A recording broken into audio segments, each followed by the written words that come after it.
Muchas gracias. Muchas gracias, Manolo. Buenas noches a todos. ¿Sexo o género? Esta pregunta hubiese parecido ridícula hace poquitos años, pero seguro que todos ustedes son conscientes de cómo en muy poquito tiempo ha aparecido a nuestro alrededor un nuevo lenguaje.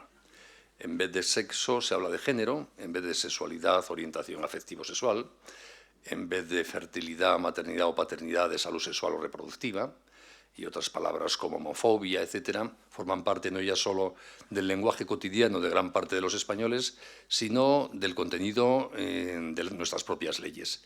Y a la vez en series de televisión, en medios de comunicación, etcétera, se utiliza este lenguaje con toda normalidad.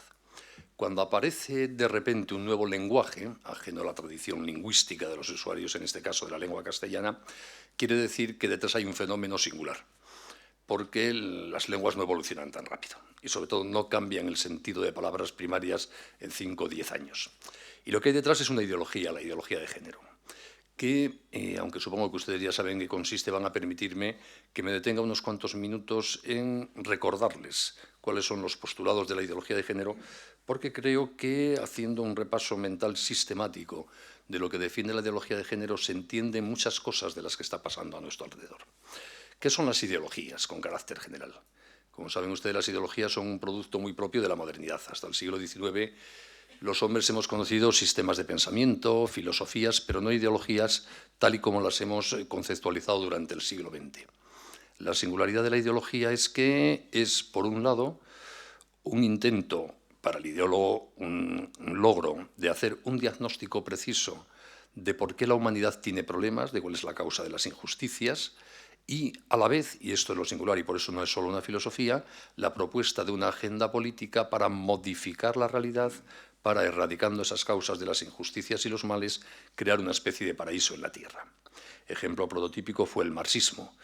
Marx diagnosticó que el origen de todas las injusticias sociales era la existencia de una lucha de clases entre ricos y pobres, proletarios y burgueses, y propuso una agenda política, suprimir esas clases en conflicto para, a través de la construcción de una sociedad sin clases, traer el paraíso a la tierra y acabar con las injusticias. Pues bien, ese esquema de lo que es una ideología se reproduce en el caso de la ideología de género. La ideología de género surge a mediados de los años 60 del siglo pasado, en el seno de la parte más radical del feminismo norteamericano. En concreto, las primeras mujeres que empiezan a hablar en categorías de género son feministas, todas lesbianas, formadas en universidades europeas, fundamentalmente en Alemania y alguna en Francia.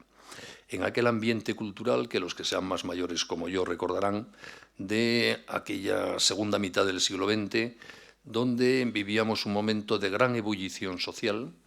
Es la época del mayo del 68 francés, de la primavera de Praga, de la revolución universitaria de Berkeley, donde parecía que todo podía ponerse en solfa, toda la herencia cultural de la organización social se ponía en cuestión. Es la época de la revolución sexual, de la comercialización de las primeras píldoras anticonceptivas, la época en que la crisis intelectual y moral de la Iglesia Católica después del Vaticano II creó un inmenso vacío moral de referencia en las sociedades tradicionalmente cristianas, y una época donde parecía que por todo el mundo occidental se extendía una popularización del marxismo, en concreto del freudomarxismo, una mezcla de los planteamientos de Freud sobre la sexualidad y del marxismo como explicación sociológica y económica de las injusticias sociales. Pues en ese contexto cultural, estas primeras feministas de género hacen el siguiente diagnóstico que simplifico un poco. Analizando las causas por las cuales las mujeres a lo largo de toda la historia de la humanidad han sido discriminadas respecto a los varones, cosa que es verdad en todas las sociedades, dicen que la causa de esa discriminación de la mujer que genera situaciones de injusticia para la misma está en la misma existencia de las mujeres. Que el feminismo no es un problema de hacer que las mujeres se vayan equiparando a los varones, que mientras existan dos clases en conflicto, las mujeres y los hombres, la mujer sufrirá injusticias en la sociedad.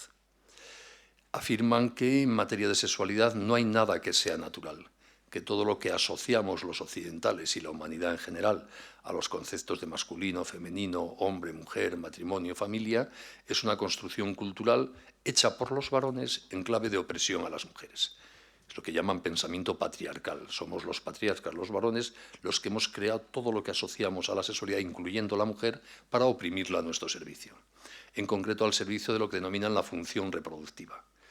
Dicho de otra manera, se supone que los varones creamos a las mujeres para oprimir a nuestro servicio, para que tengan hijos para nosotros, a la mitad de la humanidad. Y, de acuerdo con esa influencia marxista tan típica de la época, afirman que, en consecuencia, la única manera de liberar a las mujeres de verdad es suprimir las dos clases en conflicto, hombres y mujeres.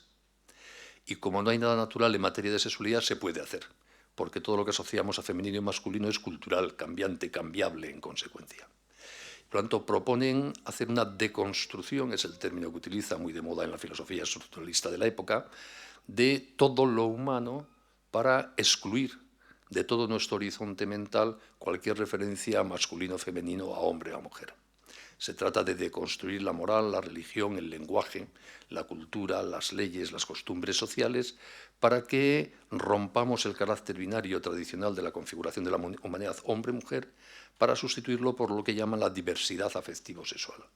De tal manera que todas las llamadas por ellas orientaciones afectivo-sexuales, bisexualidad, transexualidad, heterosexualidad, homosexualidad y lo que la imaginación dé de sí, tengan una expresión social de público reconocimiento. Que la sociedad propone no se organice alrededor de ese carácter dual o binario de hombre-mujer, sino alrededor de la diversidad afectivo-sexual. Y por lo tanto hay que hacer desaparecer todo aquello que está organizado históricamente sobre la dualidad hombre-mujer. Esto quizá les pueda parecer a ustedes, iba a decir ridículo, por lo menos extraño, porque lo es, obviamente. Va en contra de la experiencia palmaria de la humanidad, que somos hombres o mujeres. Pero ha tenido un claro éxito. Las ideologías pueden ser profundamente irracionales, como lo fue el marxismo o el nazismo, y lo es el género, pero a veces se convierten en una verdadera fe para mucha gente. Y cuando alguien se cree las ideologías en clave de liberación de las mujeres, de los pobres, de los arios, es capaz de dar su vida por ella. Igual que vimos en el siglo XX que mucha gente dio con gran ilusión y sacrificio su vida por implantar el comunismo, hoy día hay mucha gente que está dando su vida y poniendo sus mejores energías para implantar la ideología de género en nuestra sociedad, creyendo que está haciendo un bien a la humanidad.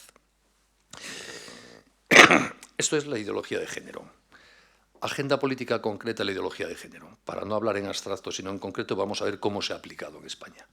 La ideología de género, como les he dicho, no es un fenómeno español, es un fenómeno mundial que tuvo su origen en Estados Unidos y que ahora está extendido por todo el mundo y, por lo tanto, también en España. La singularidad de España es que aquí se ha aplicado la agenda política de género con un radicalismo y en muy poco tiempo, de forma que nos distingue de otros países donde la agenda de género se va aplicando mucho más lentamente y, a veces, y con frecuencia pasito a pasito, ¿no? En España se empezó en el año 2005. La primera proyecto de ley que envió el gobierno de Rodríguez Zapatero al Parlamento fue la ley de violencia de género. La agenda política de género siempre empieza por la violencia de género, porque es el mejor enganche. La violencia doméstica, que existe por desgracia, es algo que conmueve los corazones de cualquier persona y por lo tanto es fácil vincular voluntades sociales a la erradicación de la misma. Si la conviertes en violencia de género, estás haciendo que la gente se vaya apuntando a la teoría de género. ¿Por qué violencia de género y no violencia doméstica en el nombre de la ley? Porque para los ideólogos de esa ley, y así consta en las actas del Congreso de los Diputados cuando se debatió la ley, el matrimonio es una institución que genera violencia por sí mismo, porque al estar constituido sobre la dualidad de poder hombre-mujer es fuente de violencia y de conflicto. Cuando es una ley profundamente ideológica, no solo afronta un problema real, sino lo afronta en clave de identificar una sola causa de lo más discutible, o que por lo menos no siempre está presente. Y por eso, en mi opinión, está siendo tan poco eficaz en la práctica esa ley para erradicar de verdad la violencia doméstica o en el seno del hogar. Después de esa ley de violencia de género que hace que ya todos vayamos hablando de género, se nos presenta el proyecto de ley que se aprobó en el verano del 2005 y que fue conocido popularmente como Ley del Matrimonio Homosexual, aunque no era tal. Era una ley que lo que hacía era suprimir el matrimonio para equipararlo a las uniones de personas del mismo sexo. ¿Por qué darle importancia a ese tema? Porque como para la ideología de género no existe ni el hombre ni la mujer, no puede haber una institución específica para la unión entre hombre y mujer. Y por eso esa ley lo que hizo fue excluir del concepto en el Código Civil Español del matrimonio de la referencia al hombre y a la mujer. de tal manera que desde su aprobación el matrimonio en España es, de hecho, la unión de cualesquiera dos adultos, sea cual sea su orientación afectivo-sexual, y no se sabe para qué. Es pura ideología de género. No se trata de abrir el matrimonio a las personas homosexuales, que ya se podían casar. Otra cosa es que se entienda que viva activamente la homosexualidad y que no le interesase el matrimonio, pero era una opción en libertad. Lo que se hizo fue deconstruir el concepto de matrimonio para que, repito, desaparezca del mismo la referencia a ese carácter binario hombre-mujer. Y un mes después se aprobó la ley que fue conocida en la prensa como Ley del Divorcio Exprés. Una ley que, como saben ustedes, declaró a todo matrimonio jurídicamente en España resoluble por divorcio, anulable por divorcio a partir del tercer mes de la boda, a petición unilateral de cualquiera de los cónyuges y sin necesidad de alegar causa ninguna. Obviamente el divorcio no lo inventa la ideología de género, pero como para la ideología de género el matrimonio es solo la expresión de la afectividad sexual de dos adultos desvinculado completamente de la reproducción, solo puede durar lo que dure el atractivo afectivo sexual. Y por eso se pasó de un sistema de divorcio por causas graves, más o menos, que era lo que había antes, a esa ley que establece el divorcio como la consecuencia jurídica unilateral de que desaparezca la atracción afectivo-sexual, porque el matrimonio no es más que atracción afectivo-sexual. Luego, en el año 2007, se aprueba una ley que reforma la ley del registro civil, que es donde se nos define jurídicamente a las personas a efectos del derecho del Estado, y donde lo que se hace, dicho en términos muy sencillos, es permitir que la inscripción como chico o chica que se hace de cada uno de nosotros en el registro civil cuando nacemos pueda ser cambiada ya de mayores a petición de la persona para que conste la sexualidad que él siente, no la que expresa su cuerpo, es decir, el género. De tal manera que hoy un hombre morfológicamente constituido como tal puede inscribirse como chica y una chica morfológicamente constituida como tal puede inscribirse como chico. Es decir, se sustituye en la definición jurídica de persona en la práctica a través del registro civil el sexo como un dato dado por el género como una construcción cultural y subjetiva. Eso es también pura ideología de género. Muy poco después se aprueba la ley del aborto del año 2010. Con el aborto pasa lo mismo que con el divorcio, no lo ha inventado la ideología de género, pero en el contexto conceptual del género, el aborto tiene que ser un derecho subjetivo de la mujer porque la maternidad es lo que feminiza definitivamente, privándolo de su libertad a la mujer. Por lo tanto, la mujer tiene que tener derecho a librarse de su maternidad. Y por eso, con esa ley del 2010, se pasó de la anterior ley de despenalización parcial del aborto para determinados supuestos a la configuración del aborto como un derecho subjetivo de la mujer que el Estado debe garantizar y financiar, porque forma parte del derecho a la identidad sexual de la mujer. Como ven ustedes, no son solo leyes que por decirlo así, regulen el género en abstracto, sino que reconstruyen todos los aspectos jurídicos de la definición de la persona en relación a la sexualidad y de las instituciones derivadas de ahí, como es el matrimonio, para acomodarlo a las nuevas categorías de género. Por eso, después de la aprobación de esas leyes, y podía citar alguna más, pero son las más importantes, la vieja sabiduría humana sobre el ser humano y su sexualidad propia de la cultura occidental en nuestras leyes ha sido sustituida por la nueva concepción de género respecto al ser humano y su sexualidad, y eso en un periodo de 5 años escasos. ¿Y cuál es el siguiente paso de la agenda de género? Cuando ya la nueva antropología de género inspira a las leyes, ahora, como lo que dicen las leyes se supone que es la ética democrática, hay que enseñar en la escuela esa antropología que está en las leyes. El primer intento de eso fue, la recordarán ustedes, la famosa asignatura de Educación para la Ciudadanía de la LOE, la Ley Orgánica de Educación aprobada en aquellos años. Y es la clave de arco de las nuevas leyes que luego comentaré con un poco más de detalle, que están aprobando las distintas comunidades autónomas españolas bajo el nombre, que puede variar un poquito de una comunidad a otra, pero más o menos son similares, de lucha contra toda forma de discriminación por razón de orientación sexual. Y con ese nombre y disculpa se está imponiendo en todos los sectores de la vida social, incluyendo la educación, el carácter obligatorio de educar a los niños sobre sexualidad conforme a los parámetros conceptuales de la ideología de género. Como ven ustedes, estamos hablando de un periodo muy corto de tiempo y todas nuestras leyes han cambiado.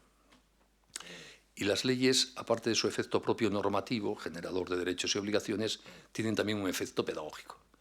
Las sociedades acaban pensando como dicen las leyes. No todo el mundo.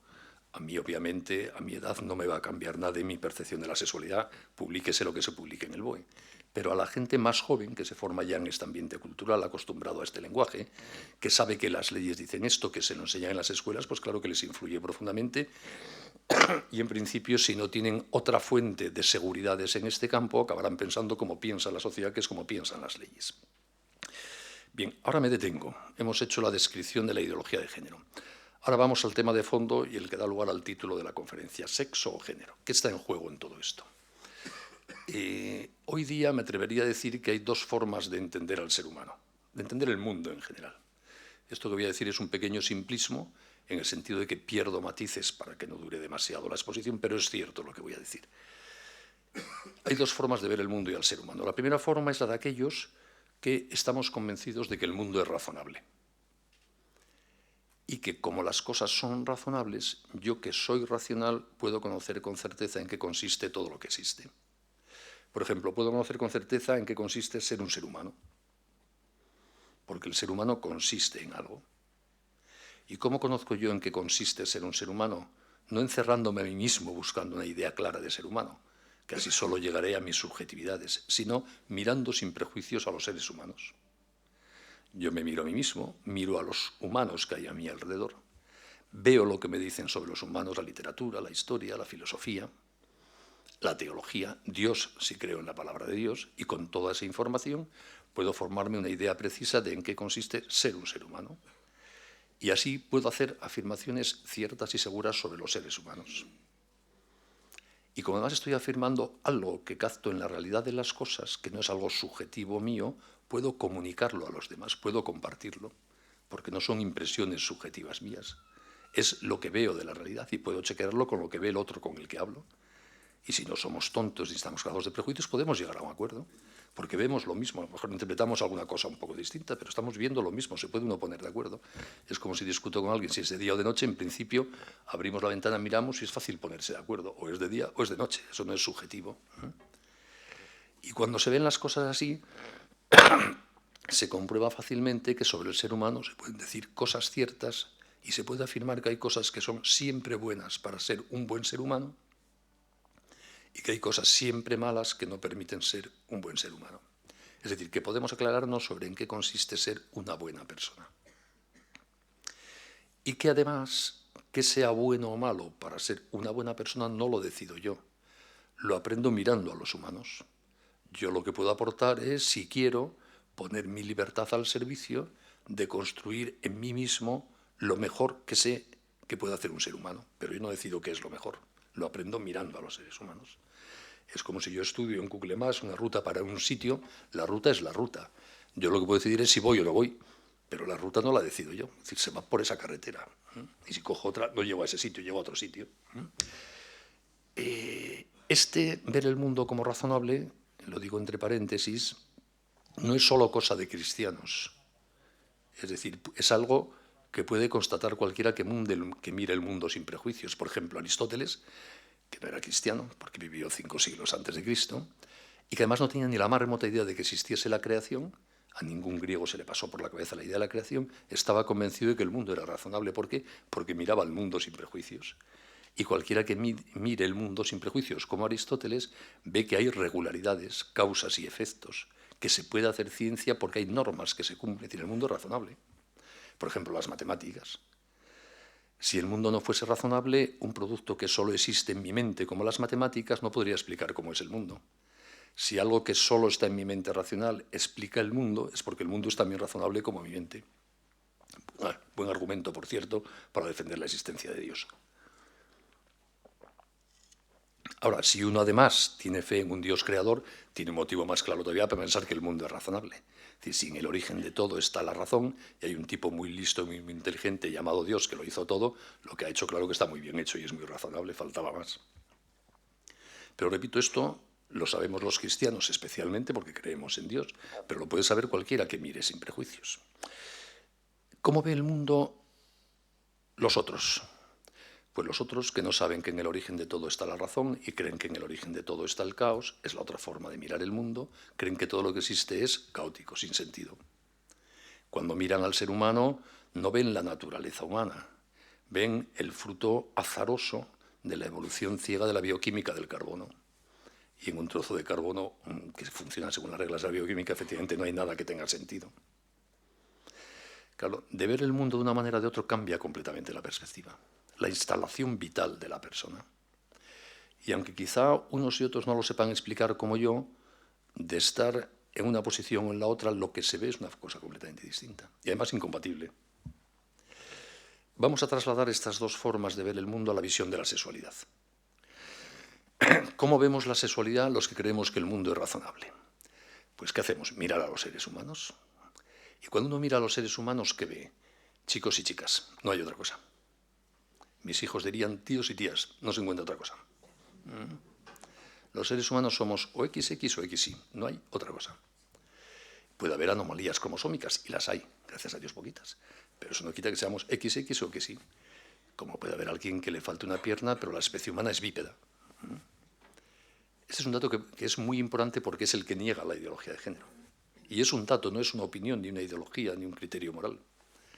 Si viniese un marciano a la Tierra, seguro que el primer informe sobre la especie humana que enviaría a Marte es «hay tíos y tías», porque es lo más patente en cuanto te has una ojeada por aquí por el planeta. Pero claro, si miramos con más profundidad a los seres humanos, vemos que el que haya chicos y chicas no es solo un dato que afecta a los chicos por su lado y a las chicas por el suyo, sino que es un dato que nos dice mucho sobre los dos en conjunto, porque la feminidad y la masculinidad se complementan. En concreto, chico-chica, pene-vagina, espermatozoide-óvulo, niño. Es decir, esta diferenciación dual femenino-masculino tiene directamente mucho que ver con la posibilidad de algo tan maravilloso como es crear otros seres humanos. Y eso es tan evidente como que el ojo está para ver. Puede haber ciegos y tuertos, pero el ojo está para ver. El pene encaja en la vagina. Y solo encaja bien ahí, por cierto. Y solo así se pueden poner en contacto el óvulo y el espermatozoide. Y solo del óvulo y el espermatozoide nacen los niños. Claro que la sexualidad humana, la dualidad masculino-femenino, tiene mucho que ver, tiene todo que ver con la posibilidad de ser papá y mamá. Y eso es un dato muy relevante para la apreciación de la sexualidad. La sexualidad humana tiene un sentido, por supuesto, como todo tiene un sentido en un mundo razonable, la sexualidad también, y es este, obviamente. Y repito, sin grandes especulaciones, es mirar a los humanos. Y también, como los humanos somos la especie más prematura de este planeta, nacemos antes de tiempo, al útero materno tiene que sustituirle durante muchos años el útero familiar. Y por eso los que crean la ecología de la vida, el chico y la chica, tienen que estar juntos manteniendo ese útero familiar mucho tiempo, porque es lo que exige este carácter prematuro de los pequeños humanos. Y por eso que hemos llamado siempre matrimonio no es más que ponerle un nombre a esto que acabo de explicar, a cómo somos los seres humanos. A que un chico y una chica, cuando se quieren y comparten su vida, crean el ambiente de la vida, y normalmente de ahí surge vida. Y cuando surge hay que cuidarla y quererla, y acogerla durante mucho tiempo, y a eso le hemos puesto el nombre de matrimonio. Y eso solo pasa cuando hay un chico y una chica por el medio, porque sin óvulo y espermatozoide no hay vida. Y eso no es un mandato de los papas, sino que es como es la especie humana, sin más. ¿Que hay otras formas de ejercer la sexualidad? Sí, no tantas, hay otras cuantas. Pero esas otras no tienen ningún efecto positivo, porque los chicos y las chicas nacen de un óvulo y de un espermatozoide. Y por eso cuando se buscan otras formas de ejercer la sexualidad que no están basadas en esa complementariedad dual entre hombre y mujer, no se produce ningún efecto que sea de interés general para la sociedad, porque no nace la vida, que es lo que interesa a la sociedad del matrimonio. Y por eso el matrimonio, diga lo que digan las leyes españolas, es la unión entre un hombre y una mujer. Y no puede ser otra cosa. Además, si miramos sin prejuicios a los seres humanos, nos damos cuenta, por aquello de que solo hay chicos y chicas, que para nosotros la sexualidad no es algo que nos acaezca de vez en cuando, no es algo que nos suceda en determinados periodos de nuestra vida, no es algo que hagamos de vez en cuando, es lo que somos. Solo hay dos formas de ser un ser humano, que es o ser hombre o ser mujer. Y por lo tanto la respectiva masculinidad y feminidad se identifican con nosotros. Yo soy hombre las 24 horas del día, de los 365 días del año, de todos los años de mi vida, porque no puedo ser otra cosa. Y mi mujer es una mujer las 24 horas del día, de todos los días de su vida, porque no puede ser otra cosa. Es decir, somos hombres y mujeres. Nos define. La sexualidad es tan valiosa como el ser humano. No es que seamos unos seres que tengamos una sexualidad. Somos nuestra sexualidad. Somos en femenino o en masculino. La sexualidad no es solo la genitalidad. La sexualidad humana tiene tantas capas como todo lo humano. Sexualidad es genitalidad, más emoción, más sentimiento, más psiquismo, más espíritu. Todo lo humano es polifacético. Por lo tanto, la sexualidad humana es una maravilla, tan maravillosa como el ser humano. Quien no entienda esto, y no se ha entendido muchas veces a lo largo de la historia, no acaba de entender al ser humano. Y además, por si alguno de ustedes fuese católico por casualidad, les digo que para un católico esto es más serio todavía. Porque para un católico no es solo que la sexualidad sea una maravilla, que eso es lo que cualquiera podría observar. Para un católico, la feminidad y la masculinidad son la imagen de Dios en nosotros, son divinas. Y es así porque lo dice la Biblia. Cuando el Génesis afirma que estamos hechos a imagen y semejanza de Dios, no lo dice de nuestro espíritu ni de nuestra razón, lo dice de nuestra sexualidad. Dios los creó hombre y mujer, a su imagen y semejanza. La imagen y semejanza es la feminidad y la masculinidad. ¿Cómo puede ser eso si Dios es espíritu? Porque gracias a que somos chicos y chicas, podemos reproducir en nuestras vidas lo que hace Dios en su vida íntima, que es amar. Por eso la sexualidad es divina. ¿Cómo no apreciar algo tan valioso y tan divino? Claro, cuando se ven las cosas así, se habla de la sexualidad como algo digno de respeto, porque precisamente lo valioso es lo que hay que respetar. Y cuando uno ve las cosas así, es consciente de que banalizar la propia sexualidad es banalizar la propia personalidad. Y que banalizar o usar la sexualidad de los demás es banalizar o utilizar a los demás. Y por tanto, en el contexto de esta forma de ver las cosas, la sexualidad se aprecia profundamente y por eso se cuida y se respeta. Y como además la vida humana tiene un decurso temporal, es cronológica, sabemos que no importa tanto cómo somos en un momento determinado de nuestra vida, porque no somos seres instantáneos.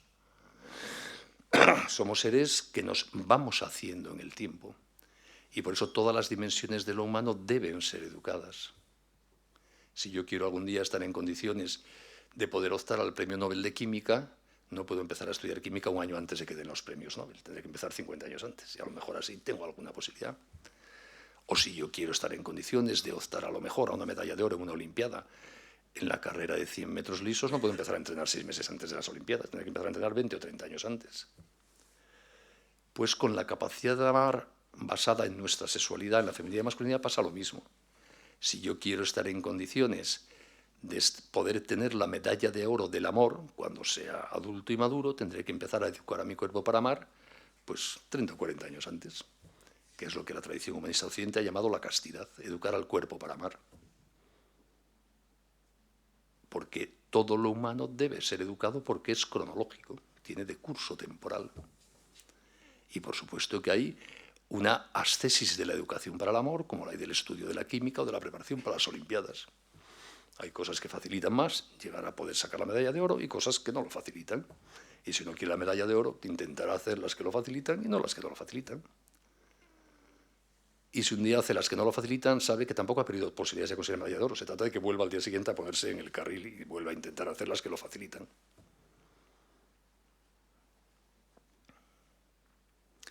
¿Cómo ven la sexualidad los que no saben que el mundo es razonable? Miran a la sexualidad humana y ¿qué ven? Nada. Porque en esa forma de ver las cosas nada significa nada. Nada tiene ningún sentido. Y por lo tanto creen que la sexualidad consiste en la mera constatación de que toqueteando determinadas partes del cuerpo se obtiene placer, pues a toquetear. No hay más. No tiene que ver con nada, ni hay complementariedad hombre-mujer, porque estamos en el carácter ciego de la bioquímica del carbono. No tiene nada que ver con tener niños o niñas. Pues nada, es un juego, no hay más. Esta segunda visión de la sexualidad es el género. No hay nada natural en materia de sexualidad. Nuestro cuerpo no nos dice nada sobre nuestra sexualidad. Como dice una conocida feminista de género norteamericana,